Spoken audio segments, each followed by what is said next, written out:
Hello दोस्तों, मैं doctor इम्तियाज़ और आज एक ऐसे सवाल के बारे में बात करते हैं जिस सवाल से शायद हमें हर भारतीय को डर महसूस होता है कि क्या हमारे देश में कोरोना वायरस की 3rd स्टेज स्टार्ट हो चुकी है। तो इस पर भी बहुत सारे लोग इसके बारे में सवाल भी करते हैं, जवाब भी देते हैं। कुछ लोग बोलते हैं कि अभी हम दूसरी स्टेज में चल रहे हैं, कुछ बोलते हैं 3rd स्टेज चालू हो गई है, कुछ बोलते हैं कि अभी तो हम 1st स्टेज में ही हैं। तो बहुत सारे सवाल भी हैं, बहुत सारा कन्फ्यूज़न भी है। आज इस वीडियो में इसी बारे में हम बात करेंगे।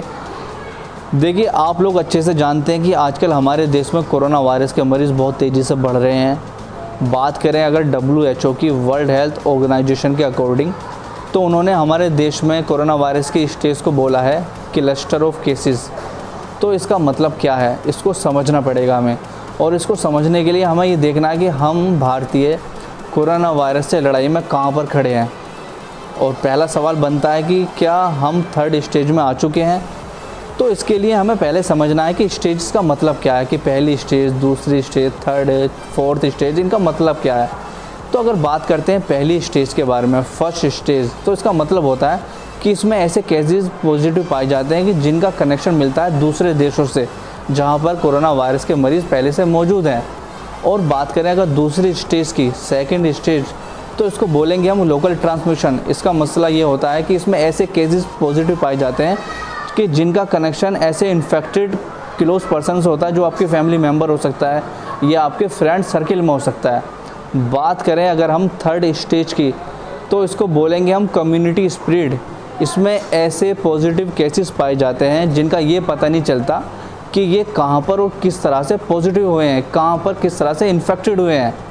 और बात करें अगर हम 4th स्टेज की, 4थी स्टेज के बारे में, तो इसमें हम एक ही वर्ड यूज़ करेंगे, एपिडेमिक, जिसका कोई एंड पॉइंट है ही नहीं। और अब बात करें यूनियन हेल्थ मिनिस्ट्री की, तो उन्होंने बोला है, उनके अकॉर्डिंग हम कह सकते हैं कि अभी हम दूसरी स्टेज और 3rd स्टेज के बीच में हैं।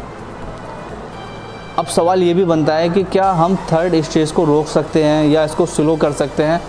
तो ये सारी चीज़ें मेरे हिसाब से तो ये हम पे और आप पे डिपेंड करती हैं कि हम और आप लोग कोरोना वायरस से कितने ज़्यादा सीरियस हैं, इसको हम कितना ज़्यादा सीरियस ले रहे हैं। तो इसके लिए मैं आपको बता दूं, अभी भी हमें साफ़ सफाई का बहुत ज़्यादा ध्यान रखना है। हमें एक दूसरे से थोड़ी दूरी बना कर रखनी है। हमें भीड़ जमा ही नहीं करनी है। अगर कहीं पर भीड़ जमा है तो हमें अपने आप को वहाँ से दूरी बना कर रखना चाहिए। अगर आप बाहर भी निकल रहे हैं अपने घर से, तो बिना गमछे के, बिना मास्क के घर से बाहर ना निकलें। और मैं आपको एक ज़रूरी बात बता दूं कि अगर आपकी उम्र 65 साल से ज़्यादा है, या आप प्रेग्नेंट लेडी हैं, या आपका बच्चा 5 साल से कम का है, तो ऐसे लोगों को खुद से घर पे सेल्फ क्वारंटाइन रहना चाहिए। और अगर आपको कोविड-19 के कुछ लक्षण महसूस हो रहे हैं, जैसे खांसी, बुखार, या आपको सांस लेने में दिक्कत हो रही है, तो आपको अपने डॉक्टर से ज़रूर कांटेक्ट करना चाहिए। घबराएं बिल्कुल ना। तो उम्मीद करता हूँ आपको मेरा वीडियो ज़रूर पसंद आया होगा। अगर आपको मेरा वीडियो पसंद आया, इसको लाइक करें, शेयर करें और मेरे चैनल को सब्सक्राइब करना ना भूलें। Thank you.